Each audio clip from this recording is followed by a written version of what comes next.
Gujarat focus ન્યૂઝમાં આપનું હાર્દિક સ્વાગત છે। હું હિરલ। આજના મુખ્ય સમાચાર। શનિવારે મેનેજ હેલ્થ ફાઉન્ડેશન દ્વારા આયોજિત કેન્સર જાગૃતિ કાર્યક્રમમાં લગભગ 100 કેન્સર દર્દીઓ અને સંભાળ રાખનારાઓએ ભાગ લીધો હતો, જ્યાં નિષ્ણાતોએ કેન્સર નિવારણ, પ્રારંભિક તપાસ અને સંભાળ રાખનારાઓને સહાયના મહત્વ સાથે પરિવારનો ટેકો, સ્વસ્થ આહાર, સારી માત્રામાં ઊંઘ, હળવી પરંપરાગત કસરત, સમુદાયના ટેકા પર પ્રકાશ પાડ્યો હતો।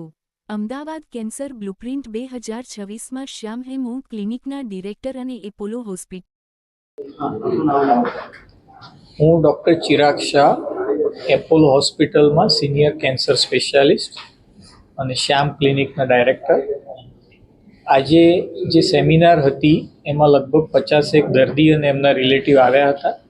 એનો ખાસ હેતુ એ હતો કે દર્દીઓને અને એનાથી પણ વધારે એમના રિલેટિવ્સ જે કેર ગીવર એના શું ઇશ્યુઝ હોય છે એને કઈ રીતે હેન્ડલ કરવાના, એ લોકો પોતાના આહાર વિહાર અને વિચાર ઉપર કઈ રીતે ફોકસ કરી અને સારી હેલ્થ મેન્ટેન કરી શકે, પોતાની ટ્રીટમેન્ટ સારી રીતે પૂરી થઈ શકે અને એમ કરતાં એમને ઓછામાં ઓછી તકલીફ પડે એ પર્પઝથી આજની સેમિનાર કરી હતી।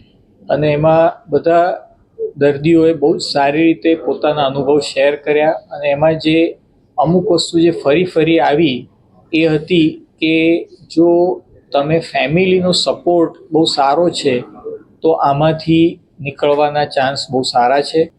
બીજા કેન્સરના દર્દીઓ સાથે વાત કરો કે એમની શું જર્ની હતી અને પોતાનું આહાર જે છે એ ઘરનું ખાવાનું, હેલ્ધી ખાવાનું રાખો, નિયમિત ટાઈમ ટેબલ મેન્ટેન કરો, સમયસર સૂવાનું ઉઠવાનું, લાઇટ એક્સરસાઇઝ, યોગાસન, લાઇટ પ્રાણાયામ કે એવું કરો।